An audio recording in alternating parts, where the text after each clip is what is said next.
নমস্কার বন্ধুরা, কেমন আছো সবাই? আশা করি সকলেই খুব ভালো আছো এবং সুস্থ আছো। এডি লাইফস্টাইলে সকলকে আবার স্বাগত জানাই। আজকে যেহেতু হাজবেন্ডের বার্থডে, তাই সকাল সকাল ভাবছিলাম যে কি বানাবো। তাই একটা মাথায় নতুন আইডিয়া এলো যে নতুন কিছু বানানো যাক। আমরা তো সাধারণত পোলাও, মাংস, ভাত, যাই বলো, বিরিয়ানি অনেক কিছুই বানিয়ে খেয়েছি।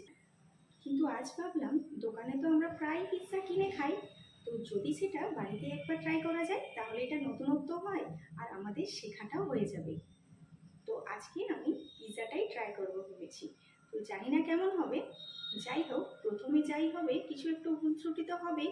তো চলো পিৎজাটা বানানোর জন্য সব কিছু রেডি করে নিই। নিয়ে নিয়েছি কয়েকটি ছোট ছোট টুকরো করা মাংস। ম্যারিনেট করার জন্য জায়ফলের গুঁড়ো, গোলমরিচ পাউডার, চিলি ফ্লেক্স, অরিগেনো, সাদা তেল আর কয়েকটি রসুনের টুকরো, 1 চামচ ভিনিগার, শেষে সামান্য লবণ ও চিনি দিয়ে ভালো মতো করে মিশিয়ে রেখে দিলাম। ওদিকে পিৎজার রুটিটা বানানোর জন্য একটি ডো তৈরি করে নেব। তাই জন্য পরিমাণ মতো ময়দা নিয়ে মাঝখানে একটু ফাঁকা করে দেব 200 গ্রামের মতো টক দই। এর উপরে দেব বেকিং পাউডার, বেকিং সোডা, স্বাদ মতো লবণ এবং চিনি। সমস্তটাই আমি মেজারমেন্ট স্পুন দিয়ে ব্যবহার করে নিয়েছি। কিছুক্ষণ পর দেখবে এটা ফার্মানেন্ট হতে শুরু করেছে। তারপর ময়দার সাথে ভালোভাবে মেখে নিতে হবে। তবে এখানে কোনো রকম জল ব্যবহার করা যাবে না। প্রয়োজন অনুযায়ী টক দইটা ব্যবহার করা যেতে পারে। তবে আমার এতেই হয়ে গেছিল।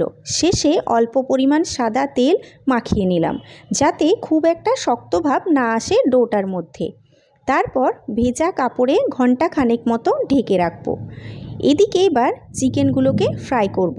ফ্রাইং প্যানে সেই জন্য 1 চামচ তেল দিয়ে গরম হয়ে এলেই চিকেনগুলো দিয়ে কিছুক্ষণ ফ্রাই করে নিয়ে আলাদা রেখে দিলাম। তারপর এটাতেই অল্প তেল দিয়ে কুচানো রসুন, পেঁয়াজ ভেজে নিলাম যতক্ষণ না পর্যন্ত কাঁচা গন্ধটা চলে যায়। তারপর টমেটো পেস্ট দিয়ে একটু নেড়েচেড়ে দিয়ে দিলাম গোলমরিচ powder, oregano, Kashmiri red chilli powder, chilli flakes. এবার সব একসাথে মিশিয়ে নিয়ে শেষে অল্প লবণ এবং চিনি দিয়ে একটু জল মেশাতে হবে, যাতে করে চাটনি খুব একটা ঘন না হয়ে যায়। এবার ময়দার ডোটা বেলে নেব। ময়দা দিয়ে 2 পিঠ ভালোভাবে চেপে চেপে বড় সাইজ করে নিলাম। এবার ধারগুলো চিজ টুকরো দিয়ে গোল করে মুড়ে নিলাম। কাঁটা চামচ দিয়ে এভাবে ফুটো করে নিলে এটা রুটির মতো আর ফুলে যায় না। এবার পিৎজা সসটা পুরো রুটিটাতে বুলিয়ে সাথে গার্লিক মিউনিস দিয়ে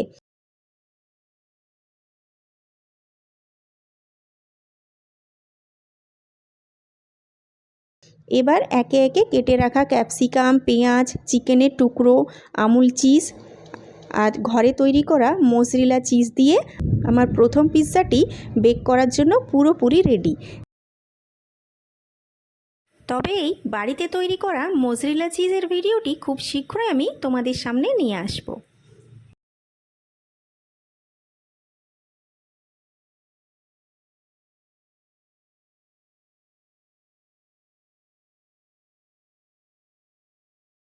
শেষে এটা ছিল চিজ মিউনিস। স্বাদটা যাতে একেবারে দোকানের পিৎজার মতো মনে হয়। এবার গ্যাসে একটা কড়াই দিয়ে একটি বেড়ির মধ্যে প্লেটটি দিয়ে ঢেকে দিলাম। অপর দিকে আরেকটি রুটি তৈরি করে নিলাম ঠিক একই পদ্ধতিতে। প্রায় 20 থেকে 25 মিনিট পর দেখলাম, ওয়াও, একেবারে রেডি আমার এই পিৎজাটি।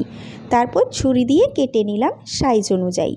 পিৎজাটা রেডি হয়ে যাওয়ার পর শেষে আবারও chaat masala, oregano, chilli flakes, গোলমরিচ পাউডার আর একটু টমেটো সস দিয়ে সার্ভ করে নিলাম। বলো আজকে বার্থডে বয়ের কীরকম লাগছে এই নতুন রেসিপিটা? দারুণ লাগছে। পারফেক্ট বানাতে পেরেছি তো? ঠিক আছে, চলো আনন্দের সহিত উপভোগ করো পিৎজা।